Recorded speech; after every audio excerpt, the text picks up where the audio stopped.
Arabic exam പ്രിപ്പറേഷനുള്ള 4ാമത്തെ class ആണ് ഇന്ന് നമ്മൾ പറയാൻ പോകുന്നത്. അതായത് കഴിഞ്ഞ ക്ലാസ്സിൽ നമ്മൾ പറഞ്ഞു 6ാമത്തെ ക്വസ്റ്റ്യനിൽ എ എന്ന് പറയുന്ന ഓപ്ഷണൽ ആയിട്ടുള്ള ക്വസ്റ്റ്യൻ നമ്മൾ പറഞ്ഞു ഉക്തുബ് കമാഫിൽ മിസാലി. ഇതെന്തായിരുന്നു? ഇലാഫത്തായിരുന്നു. ഇനി നമുക്ക് പറയാനുള്ളത് ബി എന്ന ഭാഗമാണ്. അതായത് ഇതിൽ ഓപ്ഷൻ ഉണ്ട്, ഒന്നുകിൽ എ എഴുതിയാൽ മതി അല്ലെങ്കിൽ ബി എഴുതിയാൽ മതി. ബി എന്താണെന്ന് നമുക്ക് നോക്കാം. അപ്പോൾ ഇവിടെ നൽകിയിരിക്കുന്നത് എന്താണ്?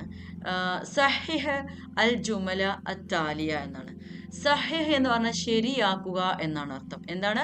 ശരിയാക്കുക. അൽ ജുമല സെന്റൻസുകൾ ശരിയാക്കുക. അത്താലിയ ഇനി പറയുന്ന സെന്റൻസുകളെ നമ്മൾ എന്ത് ചെയ്യണം? താഴെ പറഞ്ഞിരിക്കുന്ന സെന്റൻസുകളെ ശരിയാക്കണം. അതായത് ഇത് ശരിയല്ല എന്നർത്ഥം. ഇപ്പൊ ഒന്നാമത്തെ വായിച്ചു നോക്കാം. ഫാത്തിമത്തു തൊബീബത്തുൻ മാഹിറത്തൻ എന്നാണ് ഇവിടെ നൽകിയിരിക്കുന്നത്. ഇതിന്റെ അർത്ഥം എന്താണെന്ന് നോക്കാം. ഫാത്തിമ ഡോക്ടറാണ്. മാഹിറത്തൻ എന്ന് പറഞ്ഞാൽ നല്ല കഴിവുള്ള നിപുണയായ ഡോക്ടറാണ്. അപ്പൊ ഇവിടെ ചെറിയൊരു ഗ്രാമർ മിസ്റ്റേക്ക് ഉണ്ട്. അതായത് ഈ തൊബീബത്തുൻ എന്ന് പറയുന്നത്, ഡോക്ടർ എന്ന് പറയുന്നത് ഒരു ഇസ്മാണ്. ഈ ഇസ്മിന്റെ വിശേഷണമാണ് മാഹിറത്തൻ എന്ന് പറയുന്നത്. പക്ഷെ ഇവിടെ മാഹിറത്തൻ എന്നല്ല പറയേണ്ടത്.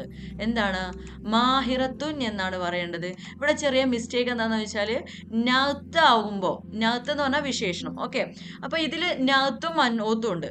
ഈ തൊബീബത്തുൻ എന്ന് പറഞ്ഞാൽ വിശേഷിക്കപ്പെടുന്ന വസ്തുവാണ്, വിശേഷിക്കപ്പെടുന്ന ഇസ്മാണ്. ആ ഇസ്മിനെ നമ്മൾ മൻഊത്ത് എന്ന് പറയും. ഇത് വിശേഷണമാണ്.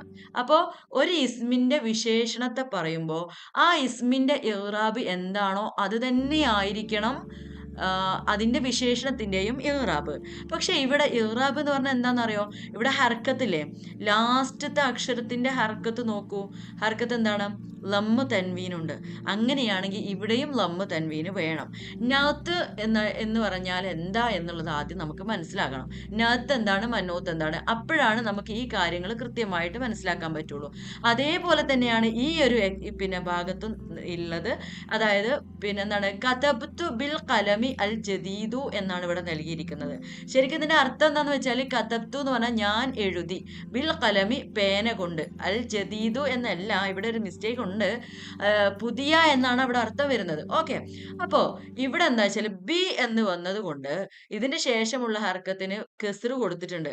അങ്ങനെയാവുമ്പോ ഇതിലെ ഇസ്മ എന്ന് പറയുന്നത് ഇതാണ് ഇസ്മ. കലം എന്നുള്ള പറഞ്ഞ പേന എന്നല്ലേ അർത്ഥം? അതൊരു ഇസ്മാണല്ലോ. ആ ഇസ്മിന്റെ വിശേഷണമാണ് ഇത്. പുതിയത് എന്നുള്ള അർത്ഥം വരുന്ന അൽ ജദീദു എന്നുള്ള വാക്ക് ഈ ഇസ്മിന്റെ വിശേഷണമാണ്. ഒരു ഇസ്മിന്റെ വിശേഷണം പറയുമ്പോൾ ആ ഇസ്മിന്റെ ഇറാബ് തന്നെയായിരിക്കണം അതിന്റെ വിശേഷണത്തിനും വരേണ്ടത്. അപ്പൊ ഇവിടെ എന്താണ്? ജദീദു എന്നല്ല വരേണ്ടത്. ഈ ഇസ്മിന്റെ ഇറാബ് എന്താണ്? കെസ്റാണല്ലേ. അപ്പൊ ഇവിടെ കെസ്ർ വരണോ? അപ്പൊ അതുപോലെ കുറച്ച് കാര്യങ്ങൾ ശ്രദ്ധിക്കാറുണ്ട്. അപ്പൊ അത് എന്തൊക്കെയാണെന്ന് നമുക്കൊന്ന് നോക്കിയിട്ട് വരാം. അതിനെന്ത് ചെയ്യണം? ആദ്യം നഅത്ത് എന്താണ്, മൻഊത്ത് എന്താണെന്ന് അറിയണം. അന്നഅത്തു ഹുവ കലിമത്തുൻ, അതൊരു പദമാണ്. തുസിഫു ഇസ്മൻ, ഇസ്മിനെ വിശേഷിപ്പിക്കുന്ന ഒരു പദമാണ്. ഖബ്ലഹ, മുമ്പുള്ള, അതായത് മുമ്പുള്ള ഇസ്മിനെ വിശേഷിപ്പിക്കുന്ന കലിമത്താണ്, പദമാണ് എന്ത്? നഅത്ത് എന്ന് പറഞ്ഞാൽ എന്നാണ് അതിന്റെ അർത്ഥം. ഓക്കെ, മുമ്പുള്ള ഇസ്മ എന്ന് പറയുന്നത് എന്താണ്? മൻഊത്താണ്. ഓക്കെ, നഅത്ത് എന്ന് പറഞ്ഞാൽ വിശേഷിപ്പിക്കുന്ന പദമാണ്.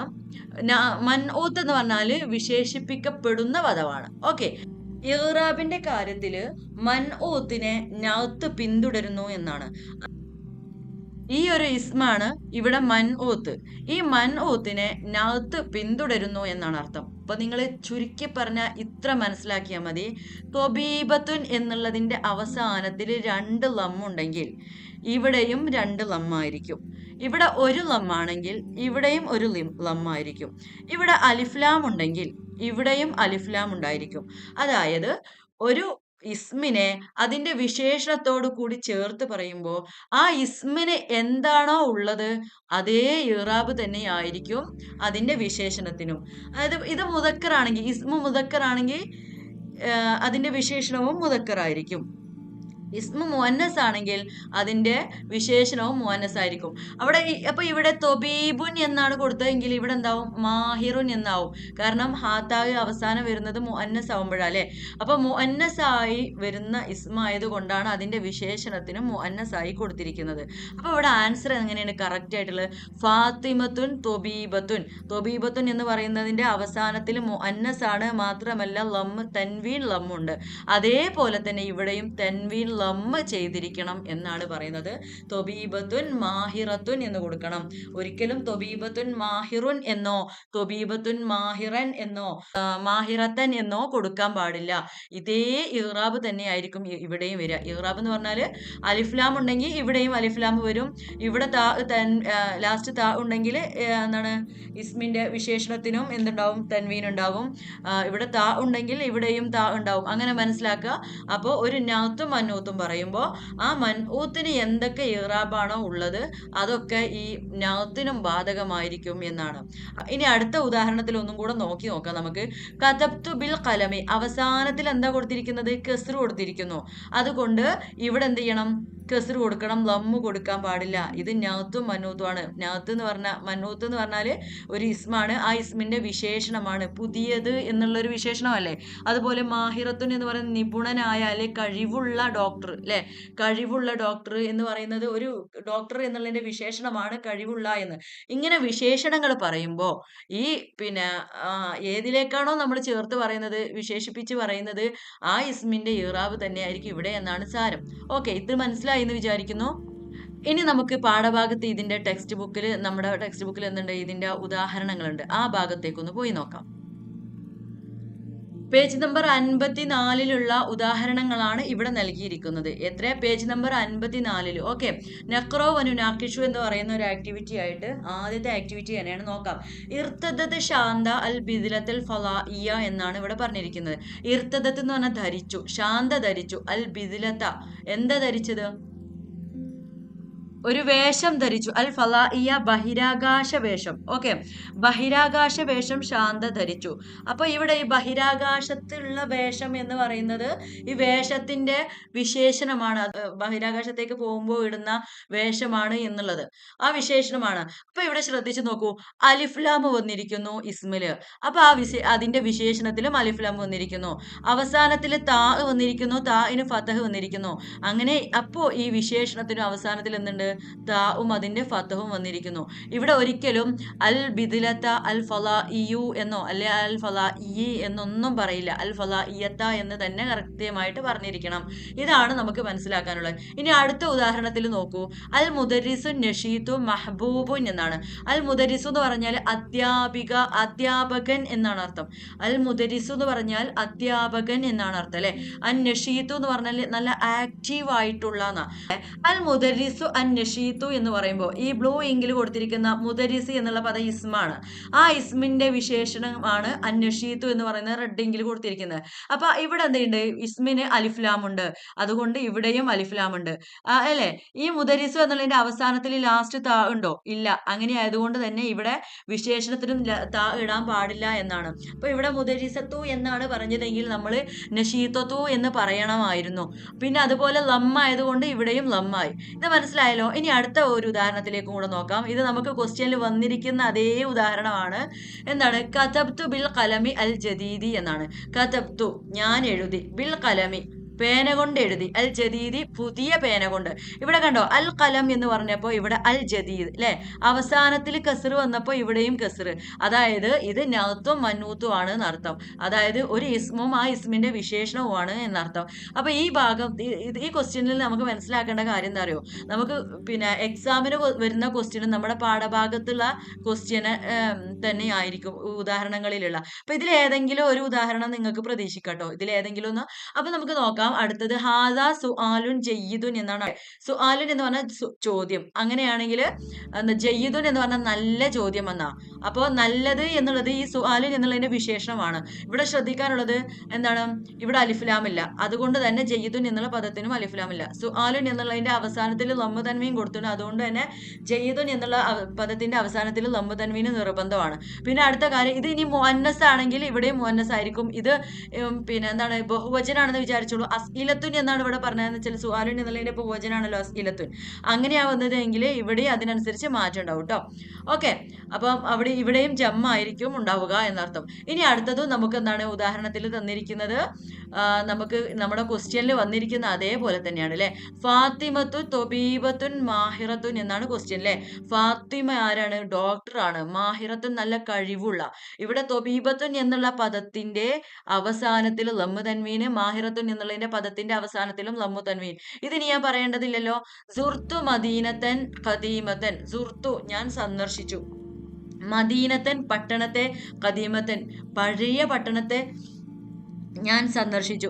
ഫി തമിഴ്നാട്, തമിഴ്നാട്ടിലുള്ള ഒരു പഴയ പട്ടണത്തെ ഞാൻ സന്ദർശിച്ചു എന്ന് പറയുമ്പോൾ ഈ പട്ടണത്തിന്റെ വിശേഷണമാണ് പഴയ എന്ന് പറയുന്നത്. അതുകൊണ്ട് തന്നെ ഇത് മൻഊത്താണ്, ഖദീമത്തൻ എന്ന് പറയുന്നത് നഅത്താണ്. അപ്പൊ ഈ മദീനത്തൻ എന്നുള്ളതിന്റെ അവസാനത്തിൽ ഫതഹ് തൻവീനുണ്ട്, ഹാത്താവും ഉണ്ട്.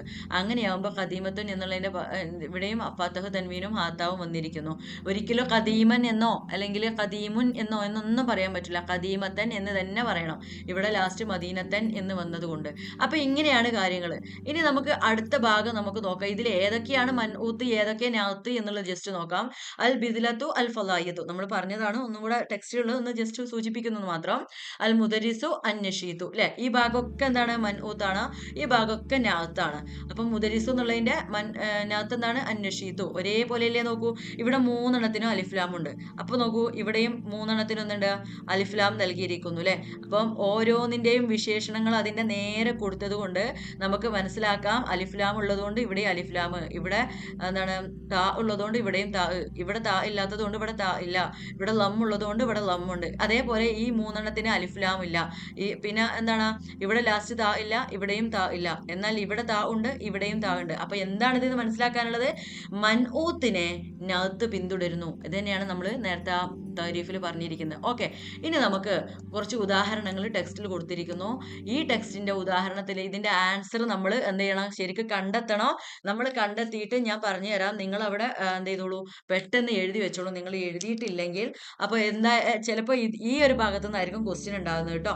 അപ്പൊ ഇങ്ങനെയും സാധ്യത ഉണ്ട്. ഈ ഒരു ഭാഗത്തു നിന്നും നമ്മൾ മുകളിൽ തന്നിരിക്കുന്ന ഉദാഹരണത്തിലും അതുപോലെ ഈ ഒരു ഉദാഹരണത്തിൽ നിന്നും നമുക്ക് ക്വസ്റ്റ്യൻസ് വരാം. അതുകൊണ്ട് ശ്രദ്ധിക്കുക. ഒന്ന് വായിച്ചു നോക്കാം. ഇവിടെ റഅയ്തു ഫി ത്വരീഖി റജുലൻ ഡാഷ് എന്ന് കൊടുത്തിട്ടുണ്ട് അല്ലെ. റഅയ്തു എന്ന് പറഞ്ഞാൽ ഞാൻ കണ്ടു, ഫി ത്വരീഖി വഴിയിൽ റജുലൻ ഒരു മനുഷ്യനെ കണ്ടു. അപ്പൊ ഇവിടെ അവസാനത്തിൽ തൻവീനൊക്കെ വന്നിട്ടുണ്ട്. മനുഷ്യൻ എന്ന് പറയുന്നത് ഒരു ആണാണ്. അതുകൊണ്ട് ഇവിടെ നമ്മൾ എന്ത് ചെയ്യണം? അതിന്റെ വിശേഷണം ചേർക്കുമ്പോൾ ഏതെങ്കിലും ഒരു വിശേഷണം ചേർക്കാം. അപ്പൊ എന്താണ്? വലിയ മനുഷ്യനെ കണ്ടു, ചെറിയ മനുഷ്യനെ കണ്ടു, അല്ലെങ്കിൽ ദരിദ്രനായ ഒരു മനുഷ്യനെ കണ്ടു ഒക്കെ പറയാം നമുക്ക്. അപ്പൊ എന്താണ്? റജുലൻ എന്ന് പറഞ്ഞാൽ മനുഷ്യനില്ലേ. അപ്പൊ അതിനൊരു വിശേഷണം കൊടുത്തോളൂ. എന്താണ്? കബീറൻ എന്ന് പറഞ്ഞാൽ വലിയ മനുഷ്യനെ കണ്ടുന്നാ. ഇനി ചെറിയ മനുഷ്യനാണെങ്കിലോ സഗീറൻ എന്ന് കൊടുക്കാം. ഇനി ദരിദ്രനായ മനുഷ്യൻ എന്നാണെങ്കിലോ ഫക്കീർ എന്ന് പറഞ്ഞാൽ ദരിദ്രനാന്ന് എല്ലാവർക്കും അറിയാലോ, ഫക്കീർ എന്ന് പറഞ്ഞാല്. അപ്പൊ നമുക്ക് എന്ത് ചെയ്യാം? റജുലൻ ഫക്കീറൻ എന്ന് എഴുതാം ഇവിടെ അല്ലെ. ഞാനിവിടെ എഴുതുന്നില്ല, നിങ്ങൾ തൽക്കാലം വേഗം എഴുതി വെച്ചോട്ടോ അവിടെ. അപ്പൊ എന്താണ്? റഅയ്തു ഫി ത്വരീഖി റജുലൻ ഫക്കീറൻ. ഓക്കെ, ഇനി അടുത്ത ഉദാഹരണം. റകിബ ജാബിറുൻ. ജാബിർ വാഹനം കയറി. ദർറാജത്തൻ സൈക്കിളിൽ കയറി എന്നാണ്. എങ്ങനെയുള്ള സൈക്കിള്? പുതിയ സൈക്കിൾ ആയിക്കോട്ടെ അല്ലെ. അപ്പൊ ദർറാജത്തൻ എന്ന് പറഞ്ഞ സൈക്കിള് എന്നാണ്. അപ്പൊ അതിന് പറ്റിയ ഒരു ഉദാഹരണം പറയണം. ജദീദ് എന്നല്ലേ പുതിയതിന് പറയാ. അപ്പൊ ഇവിടെ ദർറാജത്തൻ എന്നുള്ളതിന്റെ അവസാനത്തിൽ താ ഉണ്ട്, ഫതഹ് തൻവീനുമാണ്, അലിഫ്ലാം ഒന്നും ഇല്ല താനും. അപ്പൊ നമുക്ക് എന്ത് ചെയ്യണം? ജദീദുൻ എന്നുള്ള പദത്തിന്റെ അവസാനത്തിൽ താ കൊടുക്കുക, ഫതഹ് തൻവീൻ ഇടുക അല്ലെ. അപ്പൊ എങ്ങനെയാണ്? ദർറാജത്തൻ ജദീദത്തൻ. ഓക്കെ, റജുലൻ ഫഖീറൻ ദർറാജത്തൻ ജദീദത്തൻ. ഇനി അടുത്ത് നോക്കൂ. ഇഷ്തറൈതു ഹഖീബത്തൈനി എന്നാ. ഇഷ്തറൈതു എന്ന് പറഞ്ഞാൽ എന്താ? ഞാൻ വാങ്ങി. ഹക്കീബത്തൈനി 2 ബാഗ് വാങ്ങി. അങ്ങനെയാണെങ്കിൽ ഇവിടെ അവസാനത്തിൽ ഇതെന്താണ്? മുസന്നയാണ്. ഹക്കീബത്ത് പറഞ്ഞാൽ ഒരു ബാഗ്. 2 ബാഗിന് എന്താ പറയാ? ഹക്കീബത്താനി എന്ന് പറയും. അത് ഇവിടെ മഫ്ഊലിന്റെ സ്ഥാനത്ത് വന്നപ്പോൾ ഹക്കീബത്തൈനി എന്ന് പറയും. അപ്പൊ കാര്യങ്ങൾ ഇത്ര മനസ്സിലാക്കിയാൽ മതി. ഇതേ വസനിലുള്ള ഒരു വേർഡ് ഒരു പുതിയ എന്താ പറയാ ഒരു വിശേഷണം നമ്മൾ ചേർക്കണം. അപ്പൊ നമുക്ക് എന്ത് ചെയ്യാം? നല്ല ഭംഗിയുള്ള ബാഗ് എന്നായിക്കോട്ടെ അല്ലെ. ഭംഗിയുള്ള എന്നുള്ളതിന് എന്താ പറയാ? ജമീലുൻ അല്ലേ. അപ്പൊ അതുപോലെ ഹക്കീബത്തുൻ എന്നുള്ളതിന്റെ അവസാനത്തിൽ താ വരുന്നുണ്ട് അല്ലേ. അപ്പൊ അങ്ങനെയാകുമ്പോ ജമീലത്തുൻ. പിന്നെ ലാസ്റ്റ് ഒരു ഐനി എന്നും കൂടെ വരുന്നുണ്ട്. അപ്പൊ ഹക്കീബത്തൈനി ജമീലത്തൈനി. ഓക്കെ, ജമീൽ എന്നുള്ള പദം നമുക്ക് എന്താക്കണം? ജമീലത്തൈനി മിനസൂക്കി അങ്ങാടിയിൽ നിന്ന്. ഓക്കെ, അങ്ങാടിയിൽ നിന്ന് ഞാൻ നല്ല ഭംഗിയുള്ള ബാഗ് 2 വാങ്ങി എന്നാണ് ഇവിടെ ഉദ്ദേശിക്കുന്ന അർത്ഥം അല്ലേ. അപ്പൊ ഇവിടെ ഹക്കീബത്തൈനി ജമീലത്തൈനി എന്ന് നമുക്ക് കൊടുക്കാം. സെൽമ താലിബത്തുൻ. സെൽമ എന്താണ്? താലിബത്താണ്, വിദ്യാർത്ഥിനിയാണ്. എങ്ങനെയുള്ള വിദ്യാർത്ഥിയാ? നല്ല ആക്റ്റീവായ വിദ്യാർത്ഥിയാ. ആക്റ്റീവായ വിദ്യാർത്ഥി എന്നുള്ളതിന് എന്താ പറയാ? നഷീത്തുൻ എന്ന് പറയും ആക്റ്റീവിന്. ഇവിടെ താലിബത്തുൻ എന്നുള്ളത് പെണ്ണായതുകൊണ്ട് ലാസ്റ്റ് ഉള്ളത് കൊണ്ട് നമുക്ക് എന്ത് ചെയ്യാം? നഷീതത്തുൻ എന്ന് പറയാം. ഓക്കെ അല്ലേ? അടുത്ത ഉദാഹരണം നോക്കാം. എങ്ങനെയാണ് ഒന്നും കൂടെ പറയാം. സെൽമ ത്വാലിബത്തുൻ നഷീതത്തുൻ. ഓക്കെ, അടുത്തത് എന്താണ്? ഹലറൽ ആമിലു ഡാഷ് അൽ മസ്ന എന്നാണ്. ഹലറൽ ആമിലു എന്താണ്? ആമിൽ എന്ന് പറഞ്ഞാൽ ജോലി ചെയ്യുന്ന ആളാണ്, തൊഴിലാളി അല്ലെ. തൊഴിലാളി എന്ത് ചെയ്തു? ഹാജരായി. എവിടേക്കാണ്? എങ്ങനെയുള്ള തൊഴിലാളിയാന്ന് ഇവിടെ പറയണല്ലേ? നല്ല സത്യസന്ധനായ തൊഴിലാളി ആയിക്കോട്ടെ. അപ്പൊ എങ്ങനെ പറയും? സത്യസന്ധൻ എന്നുള്ളതിന് എന്താ പറയുക? സ്വാദിഖ് എന്ന് പറയും അല്ലെ. അപ്പൊ ഹലറൽ ആമിലു സ്വാദിഖു. അൽ ആമിലു എന്ന് പറയുമ്പോൾ ഇവിടെ അലിഫ്ലാമ് വേണം അല്ലെ. അസ്വാദിഖു എന്ന് വേണം. അലിഫ്ലാം ഇടുമ്പോ അൽ എന്ന് പറയുമ്പോൾ അവിടെ ലാമ് ഉച്ചരിക്കില്ല. അസ്വാദിഖു ഇവിടെ അലിഫ്ലാം ഇട്ടാണ്ട് എഴുതണം കേട്ടോ. പിന്നെ ലാസ്റ്റ് എന്ത് ചെയ്യണം? ലം ആയതുകൊണ്ട് സ്വാദിഖു എന്നുള്ളതിന്റെ അവസാനത്തിൽ നമ്മൾ ലം കൊടുക്കണം. അപ്പൊ ഹലറൽ ആമിലു അസ്വാദിഖു അൽ മസ്ന. എങ്ങനെ കൂട്ടി വായിക്കുക? ഹലറൽ ആമിലു സ്വാദിഖു അൽ മസ്ന എന്ന് പറയും. മസ്ന എന്ന് പറഞ്ഞാൽ എന്താണ്? ഫാക്ടറിയാണ്. ഫാക്ടറിയിലേക്ക് എന്ത് ചെയ്തു? നല്ല സത്യസന്ധനായ തൊഴിലാളി വന്നു, ഹാജരായി എന്നർത്ഥം. ഇനി അടുത്ത നോക്കാം. ഹസല അൽ മുസാരിയോ. മുസാരിയെ കരസ്ഥമാക്കി. മുസാരി എന്ന് പറഞ്ഞാൽ കർഷകനാണ്. അൽ മുസാരിയോ എന്ന് പറയുമ്പോൾ കർഷകനാണ് അല്ലെ. അലിഫ്ലാം ഉണ്ട്, അവസാനത്തിൽ ലമ്മുണ്ട്. അപ്പൊ നമുക്ക് നല്ല പരിശ്രമശാലിയായ കർഷകൻ എന്നങ്ങനെ പറയാം. നല്ല അധ്വാനിക്കുന്ന ആളാണ്. അപ്പൊ എങ്ങനെ പറയും? ഹസൽ അൽ മുസാരിയോ അൽ മുജ്തഹിദു. അൽ മുസാരിയോ എന്നായതുകൊണ്ട് അൽ മുജ്തഹിദു. അലൽ ജായിസത്തി. അലൽ ജായിസത്തി എന്ന് പറഞ്ഞാൽ എന്താണ്? പുരസ്കാരം. അധ്വാനിക്കുന്ന നല്ല അധ്വാനിയായ കർഷകൻ പുരസ്കാരം കരസ്ഥമാക്കി എന്നാണ് ഇവിടെ ഉദ്ദേശിക്കുന്നത് കേട്ടോ. ചിലപ്പോൾ നിങ്ങൾക്ക് ഇതുപോലെ ചെയ്യാൻ പറ്റുമായിരിക്കും. പക്ഷെ വിശേഷണത്തിന് അറബിയിൽ എങ്ങനെയാണ് പറയാ? ഇപ്പൊ പുതിയത് എന്നുള്ളതിന് എന്താ പറയാ, അല്ലെങ്കിൽ പഴയത് എന്നുള്ളതിന് എന്താ പറയാന്ന് നിങ്ങൾക്ക് ചിലപ്പോൾ അറിയണമെന്നില്ല. അപ്പൊ എന്ത് ചെയ്യാ? ഈ ഉദാഹരണങ്ങൾ ഞാൻ പറഞ്ഞ പോലെ അവിടെ എഴുതി വെച്ചിട്ട് അത് പഠിച്ചിട്ട് പോവാട്ടോ. ഓക്കെ, ചെറിയൊരു ഭാഗം കൂടെ ഈ ഭാഗത്ത് നിന്ന് പറഞ്ഞോട്ടെ. നൗത്ത് ഇലാഫത്ത് ഇത് രണ്ടും ഞാനിപ്പോ കഴിഞ്ഞ ക്ലാസ്സിലും ഈ ക്ലാസ്സിലും ആയിട്ട് നമ്മൾ സംസാരിച്ചതാണ്, ക്ലാസ് പറഞ്ഞതാണ്. അപ്പൊ ഇതില് സയ്യിദത്തുൻ നൗത്തും ഇലാഫത്തും തമ്മിലുള്ള വ്യത്യാസം മനസ്സിലാക്കൽ എങ്ങനെ? സയ്യിദത്തുൻ എന്ന് പറഞ്ഞതിന്റെ ഇതെന്താണ്? ഇതിന്റെ ഇസ്മുകളുടെ അതേ രൂപത്തിൽ തന്നെയായിരിക്കും ഇതിന്റെ വിശേഷണങ്ങളും അല്ലെ. ഇസ്മുകളുടെ അവസാനത്തിന്റെ ഈറാബ് എങ്ങനെയാണോ അതുപോലെ തന്നെ ആയിരിക്കും ഇവിടെയുള്ള ഈറാബുകൾ. എന്നാൽ ഇവിടെ ഇലാഫത്ത് എന്ന് പറഞ്ഞാൽ കുതുബു താരിഖി. ഫസ്റ്റത്തേന് ഒരിക്കലും അലിഫ്ലാം ഇടാൻ പാടില്ല. രണ്ടാമത്തേന് അലിഫ്ലാം ഉണ്ടായാലും കുഴപ്പമൊന്നുമില്ല. പക്ഷേ അവസാനത്തിൽ എന്ത് ചെയ്യണം? കസ്ർ കൊടുക്കണം. ഈ ഒരു സംഭവം മനസ്സിലാക്കി വെക്കണം കേട്ടോ. എന്താണ് ഇലാഫത്ത്, എന്താണ് നൗത്ത് എന്നുള്ളത് മനസ്സിലാക്കി വെക്കണം. ഇത് 2 ക്ലാസ് ഞാൻ വിശദീകരിച്ചുകൊണ്ട് നിങ്ങൾക്ക് മനസ്സിലായിട്ടുണ്ടാവും എന്ന് വിചാരിക്കുന്നു. ഇനി ഡൗട്ട് എന്തെങ്കിലും ഉണ്ടെങ്കിൽ നിങ്ങൾക്ക് എന്ത് ചെയ്യാം? എന്നോട് ചോദിക്കാം. ഓക്കെ.